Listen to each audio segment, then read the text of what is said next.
Olá, a paz do Senhor, queridos irmãos. Muito bom ter você por aqui novamente para juntos estudarmos a palavra de Deus. Pois bem, já estamos com a nossa lição do dia 23 de julho, do próximo final de semana, que tem o título, na verdade, Amós, é tempo de buscar o Senhor de todo o coração. Queridos irmãos, estamos no terceiro trimestre, olha só, terceiro trimestre de 2023, estudando a revista da Escola Bíblica Dominical da editora Betel, que tem por tema Os Profetas Menores, que é um livro do professor, pastor Antônio Paulo Antunes, presidente da Assembleia de Deus no bairro Amazonas, no estado do Rio de Janeiro, e membro da CONAMAD e primeiro tesoureiro da CONEMAD RJ. Ao pastor, nosso abraço e a nossa saudação. Obrigado, deixa Deus te usar como um canal de bênção em nossas vidas. As lições estão maravilhosas e está muito gostoso estudar a palavra de Deus em temas tão relevantes e tão profundos. Queridos irmãos, meu nome é Hermes Antônio, para quem ainda não me conhece, sou aqui da cidade de Palmas, do estado do Tocantins, sirvo a Deus aqui na Assembleia de Deus Shalom, Madureira, presidida pelo pastor Hermes Vieira Neto, meu xará, e a pastora Ezi Batista, ambos meus pastores presidentes, a quem eu mando um grande abraço e a minha saudação a toda a igreja. Queridos irmãos, sem perca de tempo, vamos direto para a nossa meditação, A nossa meditação sobre o livro do profeta Amós. Veja bem, a lição de número 4, ela diz assim: Amós, é tempo de buscar o Senhor de todo o vosso coração. O texto áureo: porque assim diz o Senhor à casa de Israel: buscai-me e vivei. Amós 5:4. Como verdade aplicada, nós temos verdade aplicada. Como discípulos de Cristo, somos chamados a um viver coerente com a fé e os valores bíblicos. Olha só. Objetivo da lição: apresentar o cenário da mensagem do profeta Amós. O cenário, primeiro. Segundo, destacar a essência da mensagem do profeta Amós. Terceiro, identificar lições do livro de Amós para os dias de hoje. Veja bem, o texto de referência está em Amós 7, o 7, 8 e o 9, o 14 e o 20 e o 15, aliás. Muito bem, então vamos para a leitura. Mostrou-me também assim, e eis que o Senhor estava sobre um muro levantado a prumo, e não tinha um prumo na sua mão. E o Senhor me disse: o que vês tu, Amós? E eu disse: um prumo. Então disse o Senhor: eis que eu porei o prumo no meio do meu povo Israel. Nunca mais passarei por ele.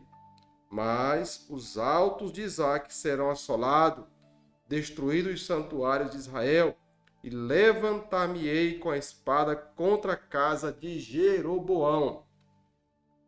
E respondeu Amós e disse a Amazias: eu não era profeta, nem filho de profeta, mas boieiro e cultivador de sicômoros. Mas o Senhor me tirou de após o gado, e o Senhor me disse: vai e profetiza a Israel. Então veja bem, Amós denuncia a injustiça e a corrupção, por isso precisou enfrentar tudo o que se opunha à sua mensagem profética. Sua vida nos mostra que realizar a vontade de Deus não isenta ninguém de enfrentar obstáculos, Então vamos lá. O cenário da mensagem do profeta Amós. Veja bem, irmãos, O livro do profeta Amós é um livro muito importante para o compêndio teológico, para a formação da Bíblia. Alguns estudiosos dizem que o livro de Amós é o primeiro livro profético a ser escrito de fato. Ele tem uma linguagem muito original ao hebraico, é um livro que traz uma mensagem muito real para os nossos dias. O profeta Amós, ele de fato não era um profeta da linhagem sacerdotal, um sacerdote da linhagem sacerdotal e nem um profeta da classe de profeta. Não, ele era, como diz a leitura, um agricultor que vivia numa cidade próximo a Belém chamado Tecoa, ou Tecoa, né? É uma cidade onde habitavam muitos pastores. E esse rapaz é chamado por Deus em visão para profetizar contra Judá e contra Israel. O cenário que eles estão vivendo, na verdade, é um cenário de um tempo áureo na vida de Judá e na vida de Israel. Os irmãos bem sabem que após a morte de Salomão, Roboão, seu filho, cometeu alguns erros logo no início do seu governo e as 12 tribos se separaram e ficou 10 tribos com Jeroboão I, né? E a separação foi devido à mão dura e pesada de Roboão sobre os impostos. Roboão recebeu o povo em uma petição para aliviar a carga tributária, porque no tempo do seu pai a carga tributária era muito pesada, né? E nós bem sabemos que Salomão foi um rei que construiu um império, um reinado de muita pompa, de muita grandeza. Tudo de Salomão era muito grande. E como se diz, aonde há muita pompa, o povo paga a conta. E quem pagava a conta de Salomão era o povo. Acontece que, após sua morte, Roboão assume o governo e o povo vai pedir um alívio e ele não concede o alívio. Ele vai se aconselhar com os anciãos e os anciões dizem a ele que é para ele atender o povo. Mas ele, não satisfeito, ele vai, chama os seus amigos, os jovens, e também pede um conselho aos jovens. E os jovens dizem a ele: olha, Roboão, se você quer ser respeitado e governar com grande poder, grande pompa, você tem que falar para esse povo que o seu dedo mindinho, o seu dedo mínimo, é mais pesado do que o braço do seu pai. Então, acontece aí uma divisão do reino de Israel. E Jeroboão fica com 10 das 12 tribos na parte norte do estado. E ali Jeroboão constrói uma imagem de que ele é o salvador da pátria, que ele está ali para resolver a situação do povo. E para agradar o povo, sem perder o controle do povo, Jeroboão alivia a carga tributária, Jeroboão constrói ídolos em Dan e em Betel e em volta da cidade, para que o povo não precisasse ir a Jerusalém adorar e nem sacrificar. Então Jeroboão foi sagaz, astuto e ardiloso. E daí então o povo de Israel começa a se envolver mais uma vez na idolatria. E dessa vez faz um mergulho muito profundo, que Israel agora está passando por um momento, tanto Israel como Judá, passando por um momento áureo, um momento nobre. Em Judá está reinando Uzias. Uzias é um rei extremamente hábil e governa bem, cresce o seu reinado. ao ponto dele se orgulhar do seu reinado. Está lá em 2 Crônicas, capítulo 26, versículo de número 16, se eu não me engano, você pode consultar.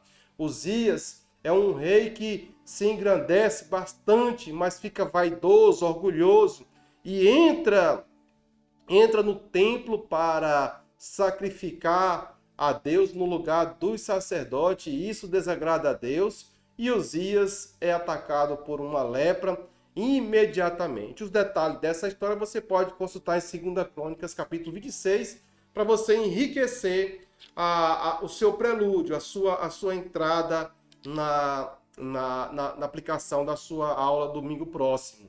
Aí veja bem, lá está então Jeroboão I em Israel, agradando o povo e encaminhando o povo à idolatria.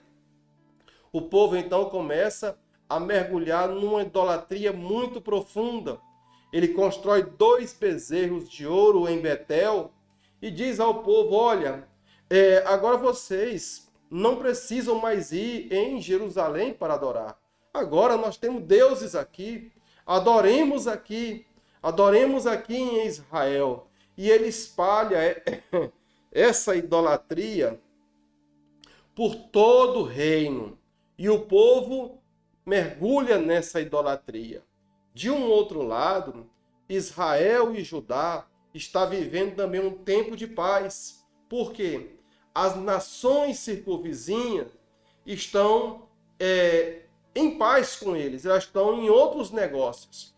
Que aproximadamente 41 a 50 anos, Israel e Judá crescem financeiramente e prosperamente, ao ponto de eles praticamente esquecerem de Deus e se fortalecerem somente no poder do dinheiro, da ganância. Israel fica riquíssima porque não tem guerra, não tem morte, não tem despojos para repartir, não tem cativeiro. E então os reinos em volta estão em paz. Israel vive um tempo áureo. E Jeroboão, como um rei astuto, ele começa a negociar novas rotas. Ele aplica impostos em novas rotas e abre novos caminhos para outros reinos. E assim Israel cresce grandissimamente, aonde o povo chega a um estado de viver uma religiosidade. Ou seja, era uma religião em que o povo fazia o que lhe agradara, o povo fazia aquilo que era bom para eles.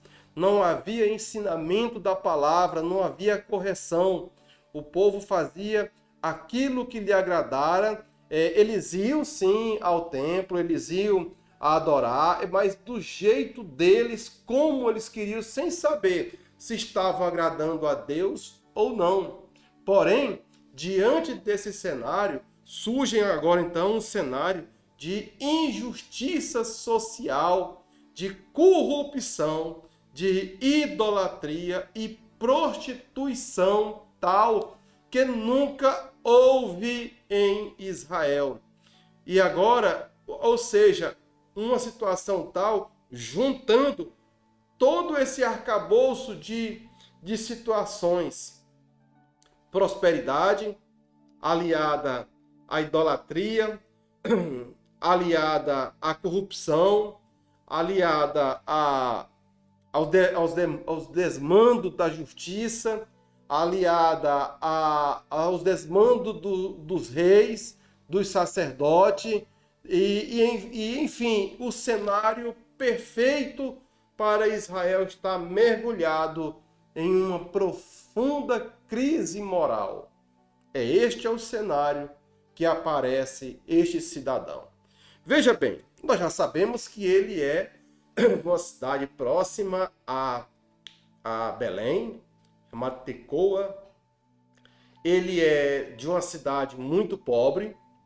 Ele é de um grupo de pastores que viviam nesta aldeia. Ele não é profeta e ele não é também sacerdote.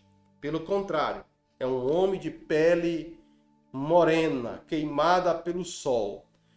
Nos dias de hoje, diríamos que ele é um agricultor, né? Ele é um agricultor. O seu nome, Amós, significa aquele que carrega o fardo.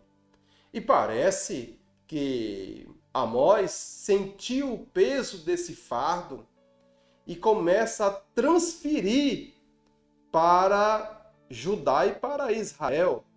Porque, primeiramente, ele é convocado por Deus,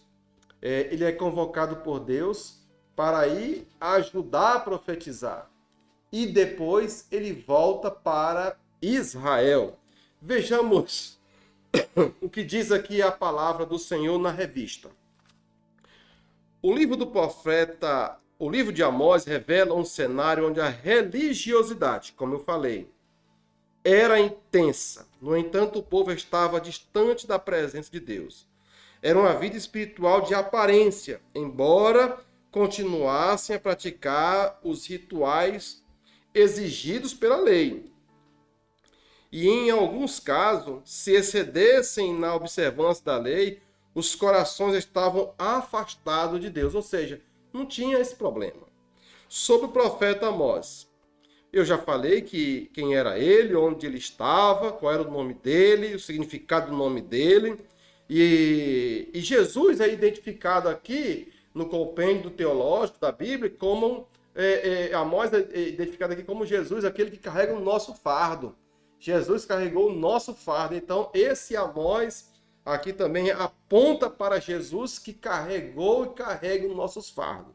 Tá ok? O profeta não era membro de uma família sacerdotal como o profeta Jeremias, Ezequiel, ou um profeta palaciano, como os profetas Isaías e Daniel. No entanto, Amós foi servo de Deus e humilde, corajoso e obediente. Ele corajosamente entrega o recado de Deus aos poderosos do povo, cumprindo a ordem de Deus. Deus chama Amós para enfrentar a aristocracia de Judá e de Israel. Enfrentar os ricos, poderosos, com uma palavra denunciadora, uma palavra reveladora que colocaria eles, todas as nações, toda a nação em xeque. Colocar ele, como se diz, no paredão. Agora ele começa a falar, e aqui no 1.1 fala da rejeição sofrida por Amós.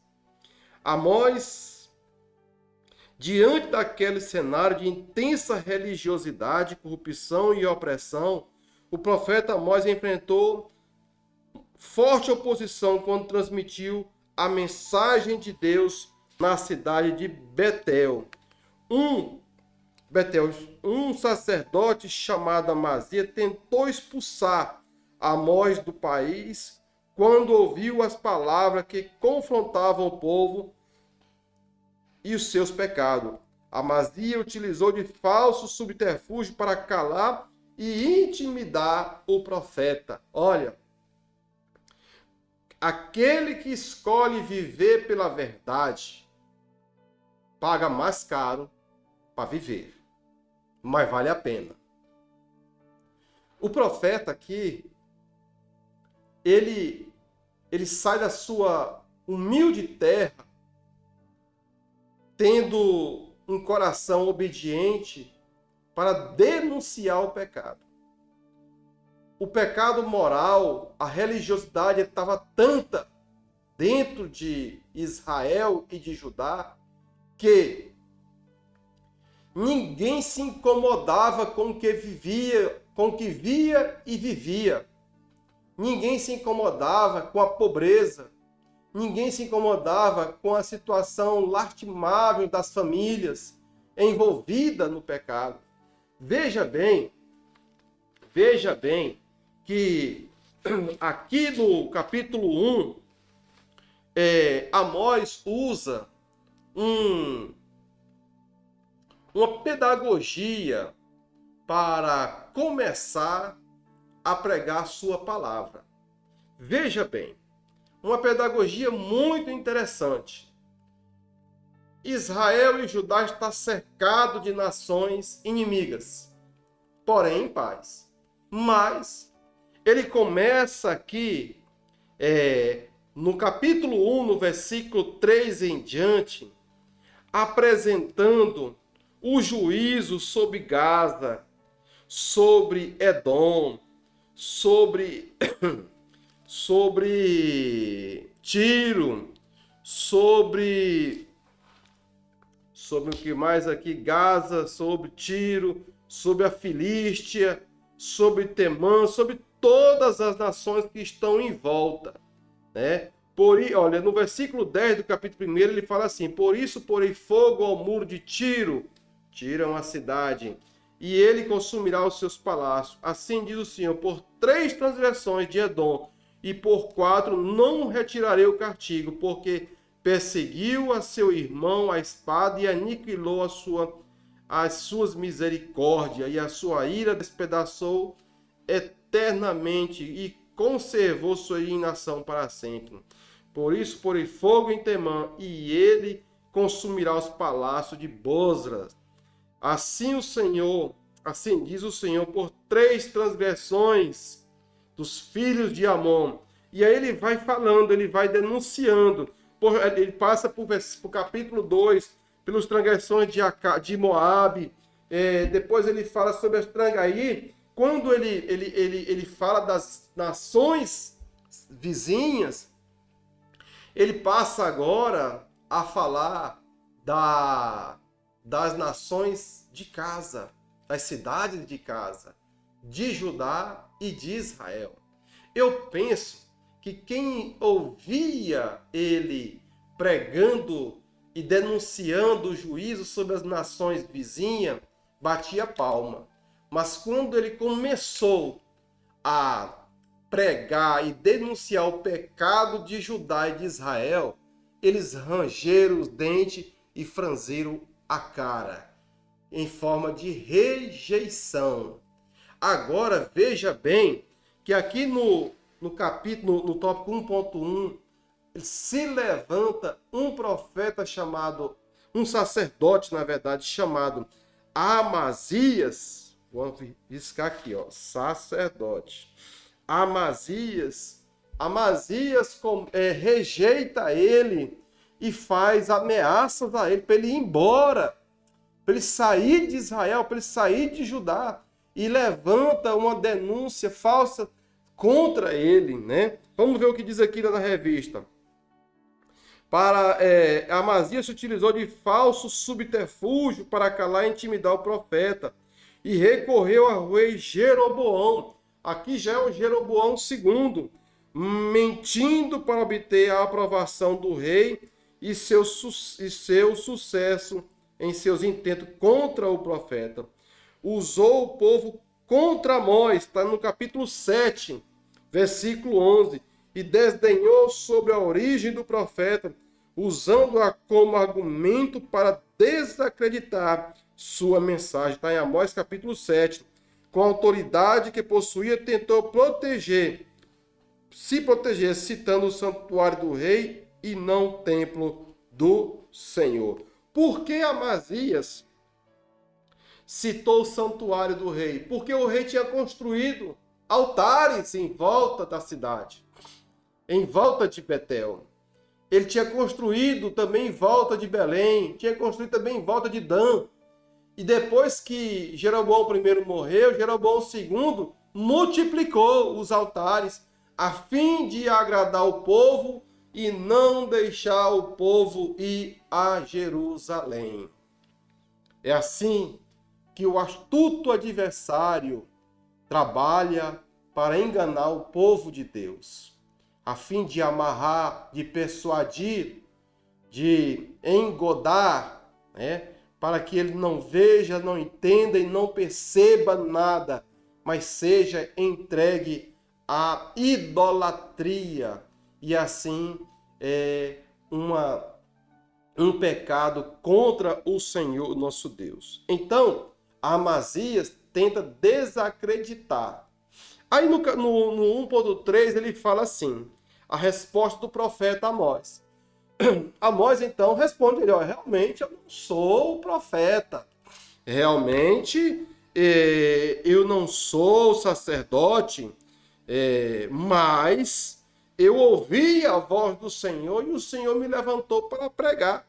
Vamos ver o que diz aqui. Diz aqui a partir do parágrafo 1º. Embora não faltasse esforço do sacerdote Amazia para impedir que Amós continuasse sua mensagem da parte de Deus, o profeta se manteve fiel ao cumprimento de sua missão e argumentou em sua defesa. Amós era oriundo do campo, não pertencia à elite religiosa ou civil do seu povo. Eu não era profeta, nem filho de profeta. Amós tinha consciência de que a única autorização necessária para cumprir o seu ministério era o chamado de Deus. Olha que palavra profunda.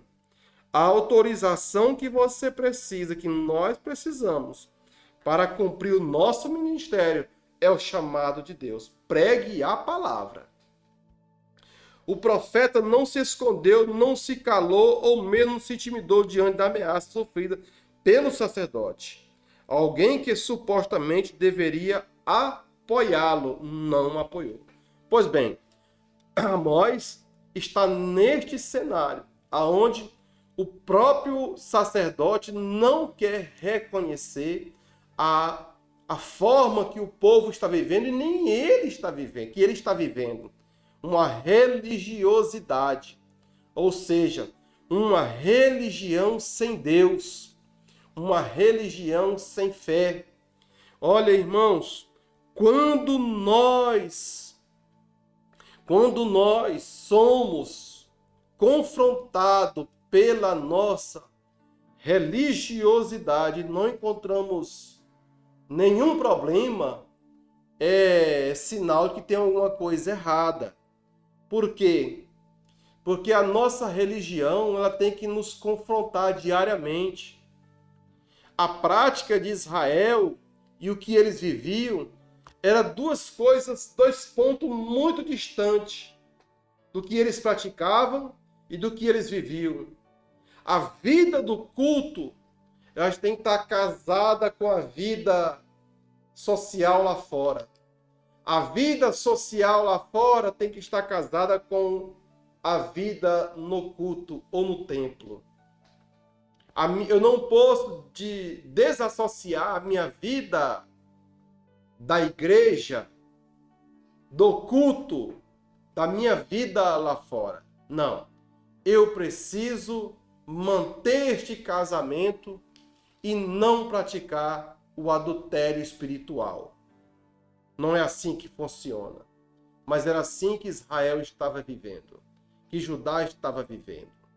Quando foi para o profeta denunciar os pecados alheios, todos bateram palma.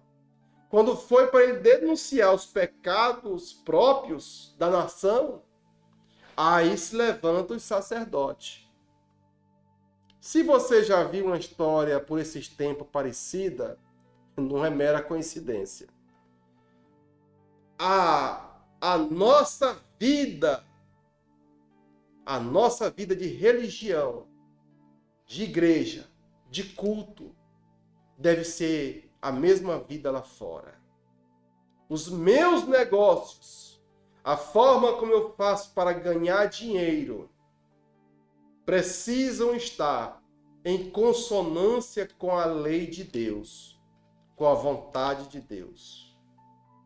A forma como eu faço para sobreviver financeiramente precisa ser conhecida e está em consonância com a vontade de Deus. Amém? Vamos lá. Eu ensinei que a verdadeira espiritualidade é refletida diariamente em um estilo de vida que agrada ao Senhor e atrai outros para conhecê-lo e servi-lo. Então, esse foi o tópico 1. Passamos o cenário que esse cidadão está vivendo. Um cenário de degradação moral. Aliás, vamos começar assim: degradação espiritual, degradação moral, degradação social, financeira.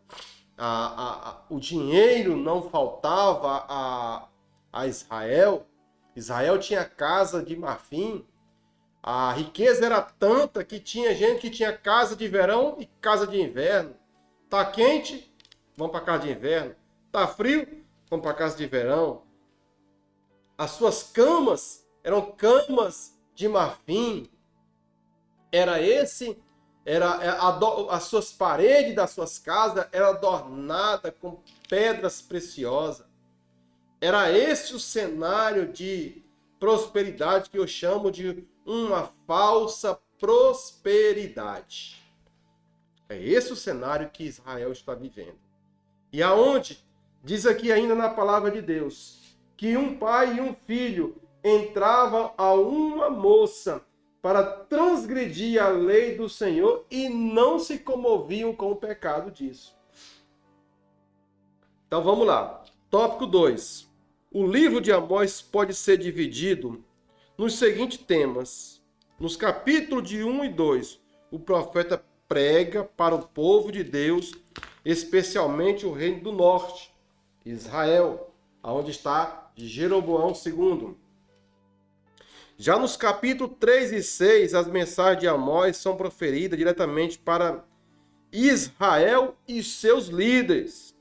E nos últimos capítulos, do 7 ao 9, Amós relata suas visões a respeito do juízo de Deus, o dia do Senhor. Então veja bem, a rejeição começa no capítulo 3 e o 6. E agora a chapa vai esquentar, que agora ele começa a falar das visões que ele teve do dia do Senhor, o juízo do Senhor. Assim como o juízo do Senhor vinha para as nações vizinhas, agora vinha para Israel e para Judá. Vamos lá, 2.1. A justiça de Deus. Entre o povo de Deus, a sensibilidade e o amor ao próximo eram coisas tão distantes que pessoas honestas eram vendidas como escravos, caso não pudessem pagar suas dívidas. Olha só. O pecado estava tão enraizado e normatizado que os pais e os filhos se relacionavam sexualmente com a mesma mulher, profanando a santidade e o nome de Deus. Nesse estilo de vida tão contrário aos ensinamentos de Deus, era comum comer comidas oferecidas a ídolos. A injustiça imperava entre a liderança religiosa e que se escondia atrás de uma falsa moralidade, de uma espiritualidade vazia, oferecendo cultos que não agradavam ao Senhor. Agora, irmãos, veja bem. Aqui ainda no livro de Amós fala que as mulheres se deitavam com seus esposos nas suas camas, já maquinando o dia seguinte como eles iriam conseguir obter mais lucro do pobre amanhã. Como eles conseguiriam persuadir e escravizar o pobre no dia de amanhã. As suas balanças eram falsas, muito valor e pouco peso. As suas mercadorias não eram entregues pelo valor correto. Existia uma institucionalização dentro do povo de enganar um ao outro. E o pobre ia cada vez ficando mais pobre e escravizado. E o rico cada vez enricando e se enricando mais. É nesse momento que esse rapaz chamado Amós, este homem de Deus, que não sabemos muito sobre ele, mas o que sabemos é suficiente para que creamos que ele foi um homem levantado por Deus e que Deus levanta homens simples, homens sem aparência, até sem estudo, homens que são capazes de incendiar o mundo pregando a palavra de Deus. Homens que para a sociedade são a escória deste mundo, mas que para Deus é um servo de Deus valoroso e valioso, que é capaz de levar a sua palavra e pregar a palavra contra o pecado e a institucionalização do pecado dentro da religião. Este rapaz faz isso. Este Amós faz isso. O pecado já estava dentro da religião, uma coisa normal. Uma coisa normal. Tranquilo. Ninguém se incomodava com nada. A coisa estava de uma forma que ninguém se importava com mais nada. Agora, veja, Deus exige retidão e justiça do seu povo. Retidão é a conduta correta, especialmente nos lugares onde a justiça deve alcançar todas as pessoas, independentemente da classe social. Pois bem, os juízes de Israel estavam corrompidos.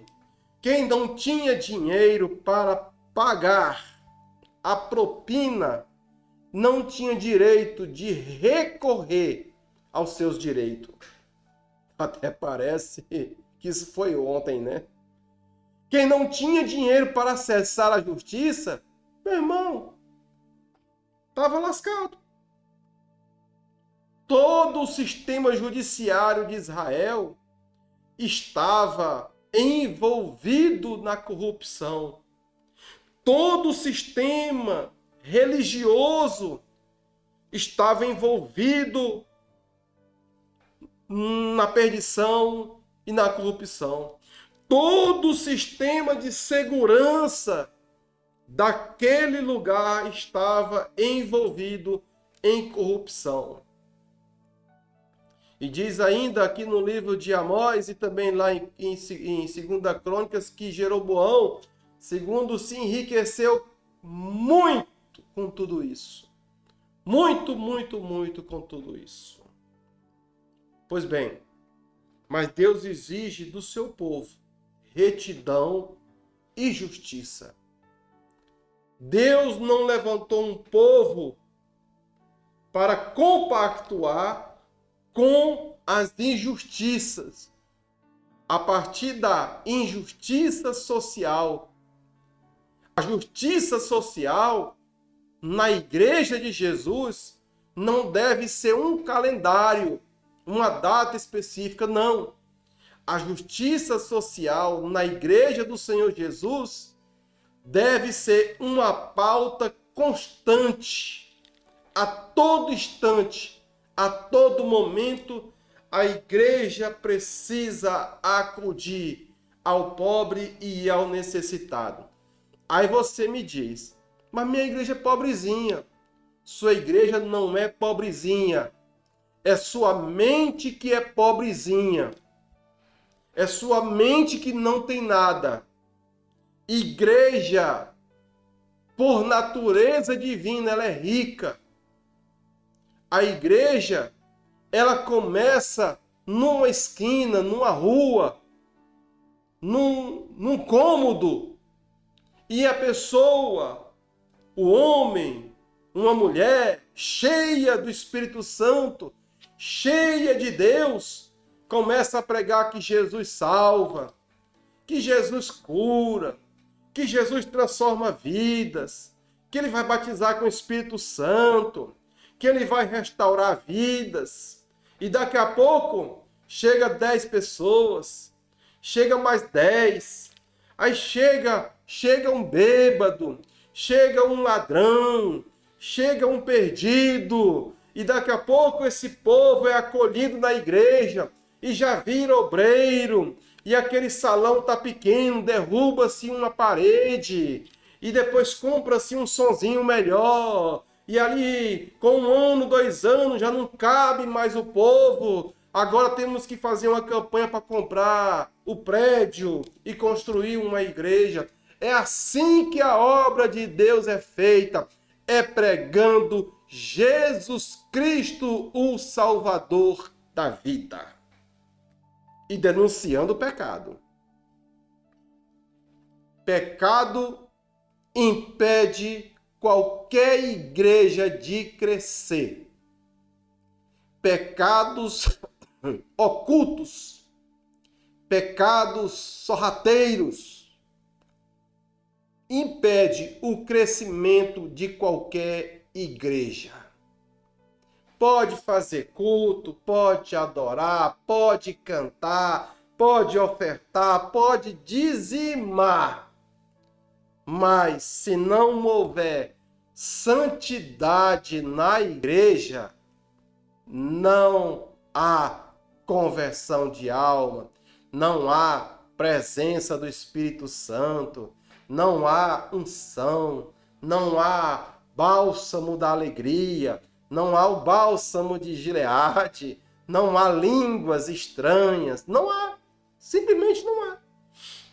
Aí se torna sai de uma religião para uma religiosidade.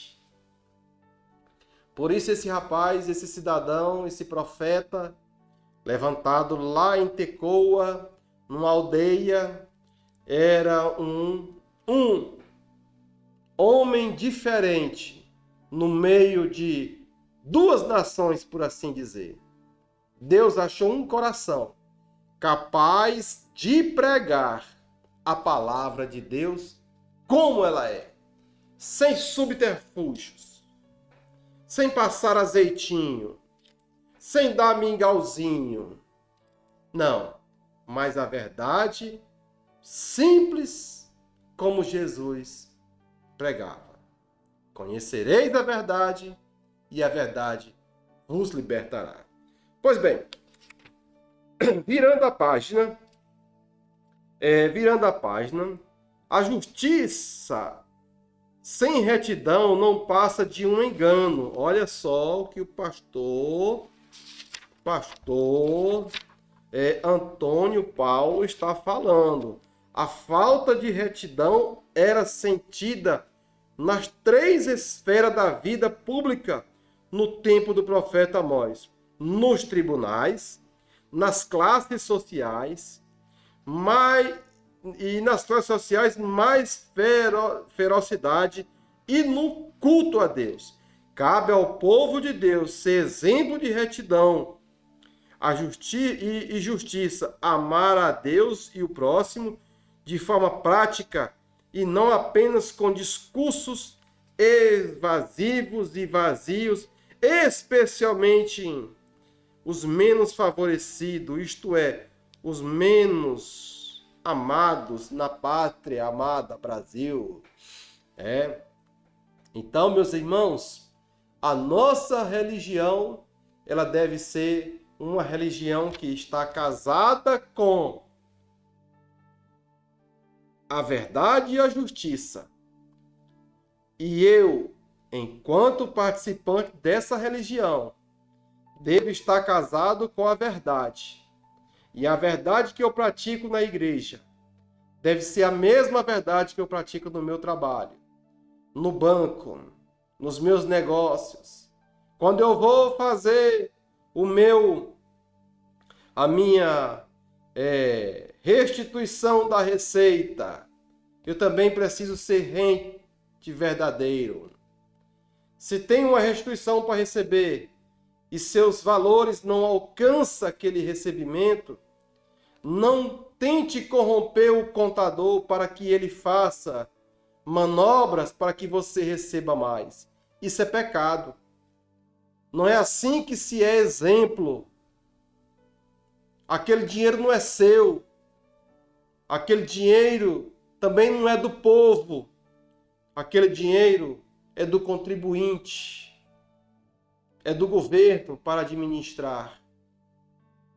E eu não devo, em hipótese alguma, me apegar a essas coisas, porque, como diz os jornais, caiu na malha fina, agora você está enrolado. Até você explicar que focinho de porco não é tomada, você vai caminhar muito para a receita e pagar mais caro. Portanto, a minha retidão deve estar em consonância com aquilo que eu prego e que eu vivo. A minha fé, a minha justiça, o meu modus vivendi. Amós era considerado persona não grata por Amazias. Amazias disse, mas Amós, olha a prosperidade que está o povo, todo mundo rico, todo mundo bem de situação, todo mundo tem casa boa. E aí, eu quero advertir você que está me ouvindo. Na década passada, houve muitas pregações nas igrejas evangélicas acerca da prosperidade e os pregadores queriam casar a bênção com a prosperidade.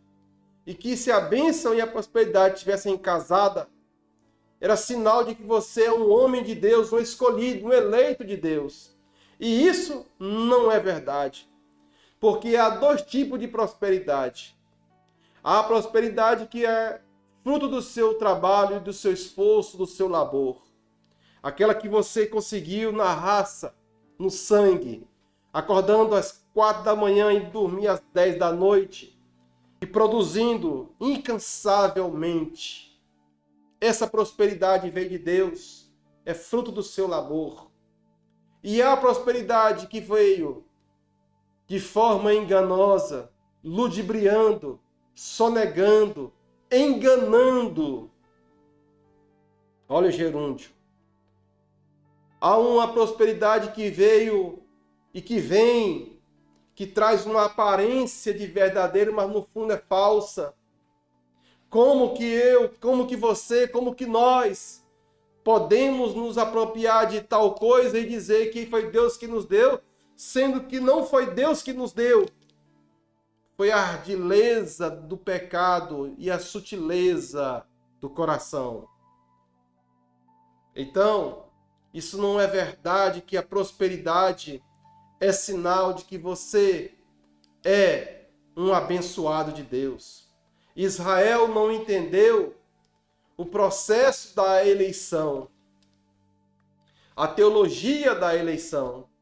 Eles pensavam que por ser o povo de Deus, eles eram abençoados. E que era por esse motivo que eles podiam viver na prática do pecado, que não tinha problema algum, que Deus ia fazê-los prosperar. Ainda assim tem gente dentro da igreja hoje que não confessa os seus pecados, vivem no engano e dizem, mas eu sou um eleito de Deus, eu posso fazer o que eu quiser, Deus já me salvou. Ah, está enganado. O pecado jaz à tua porta. Tá? Então vamos lá. A necessidade do verdadeiro arrependimento. Amós devia visitar os lugares onde estavam os templos para os outros deuses, Betel e Gilgal. Sua missão era profetizar contra a idolatria com as estátuas que o rei Roboão tinha feito. Era preciso trazer à memória do povo as palavras que Deus tinha dito a Moisés, quando Josué renovou a aliança no Monte Ebal. Vale a pena você procurar Josué capítulo 8, versículo 32. O povo estava mergulhado na idolatria e Deus alertou sobre as sérias consequências para esse tipo de atitude. Então, está lá na lei, em Deuteronômio, capítulo de número 30. Então, o profeta Amós age como mediador, suplicando misericórdia a Deus. O profeta não justifica ou compactua com os erros de seus compatriotas. Ele sabe que a ira do Senhor é pertinente, ou seja, é certa. O povo pecou, e por causa disso Amós pede perdão no capítulo de número 7. Caminhando para o fim, agora nós vamos para o tópico 3, Amós para os dias de hoje. Eu já falei tanto dos dias de hoje, né? O fato de Amós interceder pelo povo não o tornou complacente com o pecado. Tampouco o fato de a injustiça permear em todas as camadas da sociedade de sua época, especialmente nos mais vulneráveis. Olha, irmãos, no tempo de Amós, a pobreza era pobre mesmo. E quem não dava conta de pagar ou quitar suas contas se tornava escravos. Escravo do seu próprio irmão. Porque eram as 12 tribos.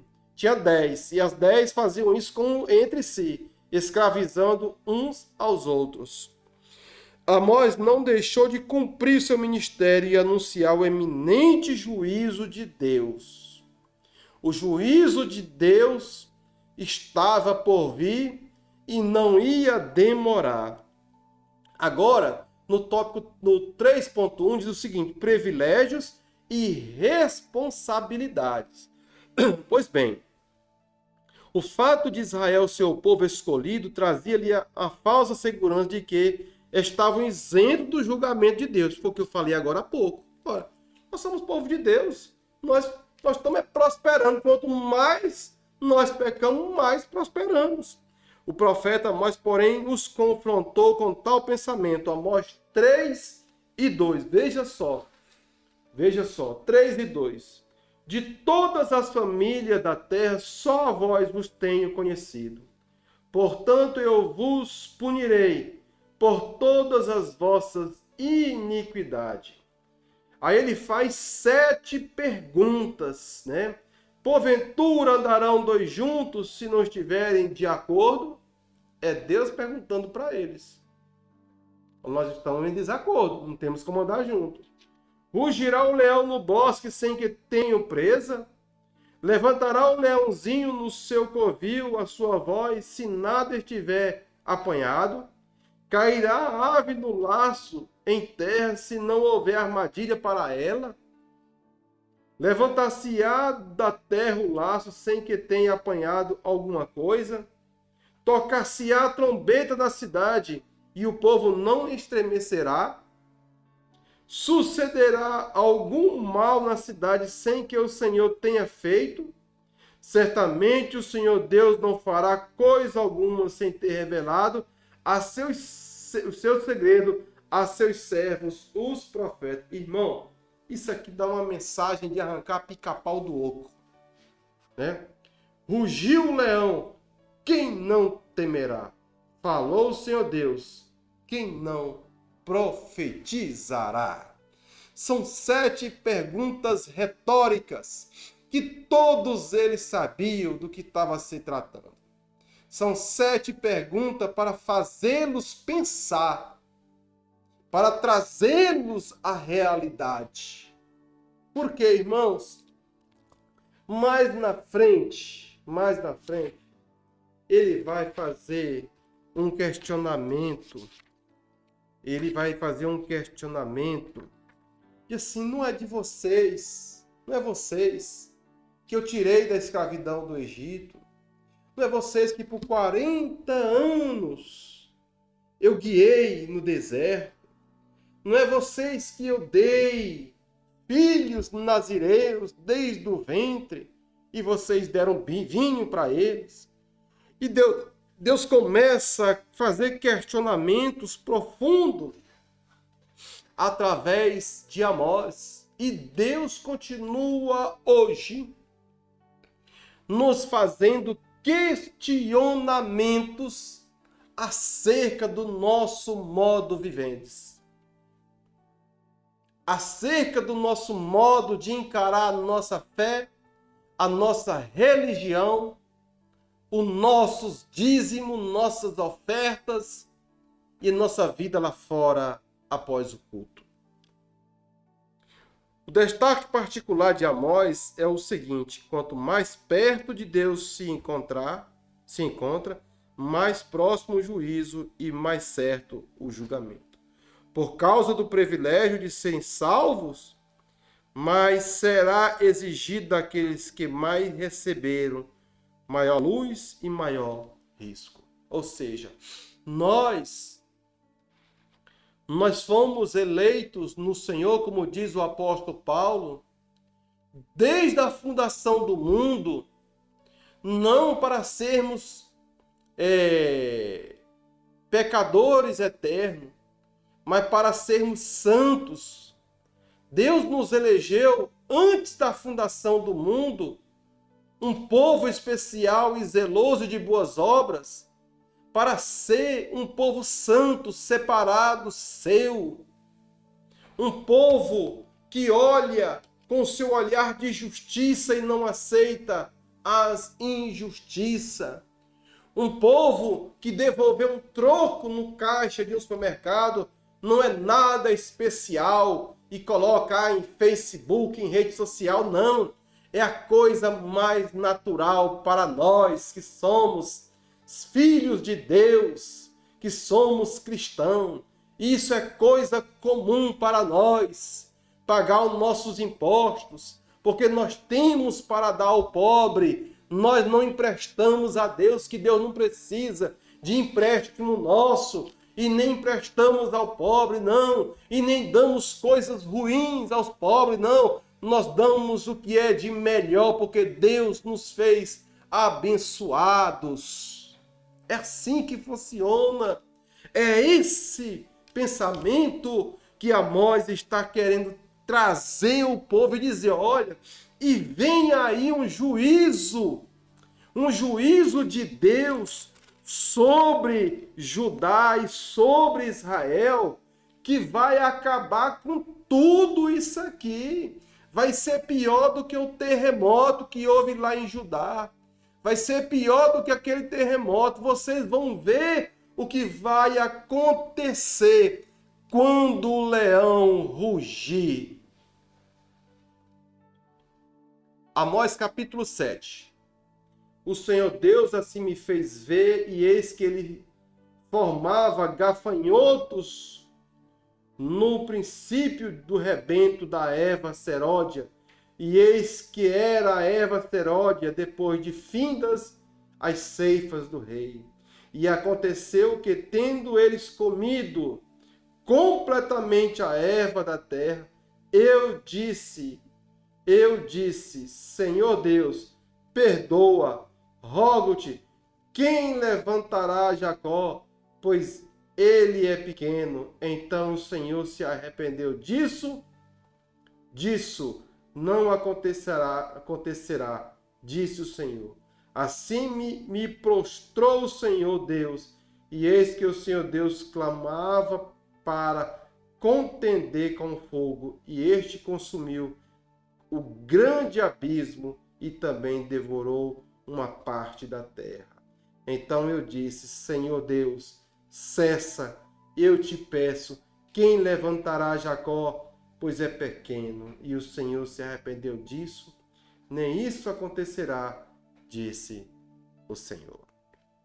Aqui temos um assunto escatológico riquíssimo, que dá horas e horas de estudo maravilhoso. Mas nós não vamos comentar sobre este assunto. Nós só vamos falar sobre aqui está o juízo de Deus. E o juízo de Deus virá. E aquele que insistir em permanecer no pecado, na religiosidade e na injustiça, não escapará deste juízo. A inutilidade do formalismo religioso. A mensagem de Amós é muito clara. Corra, porém, o juízo como as águas e a justiça como um ribeiro impetuoso. Isso significa que formalismo religioso e cerimonialismo nada representam diante de Deus se não estiverem acompanhados de atitudes que demonstram amor e cuidado de Deus pelos homens. A indiferença da igreja mediante as mazelas que acompanham aqueles que se encontram em situação de desamparo e abandono depõe contra ela, ainda que tenha excelentes e elaboradas programações. O ativismo do calendário não pode e não deve substituir o socorro aos aflitos, desvalido por onde quer que estejam. Uma mensagem de esperança para encerrar. Em Amós encontra-se muitas palavras sobre sofrimento, destruição e morte. Em poucas palavras sobre otimismo e e esperança. Mas isso não invalida a mensagem final sobre a esperança de um futuro melhor. Amós 9. Devido aos pecados dos povos, Deus mandaria seu fogo destruidor e outros castigos como juízo divino.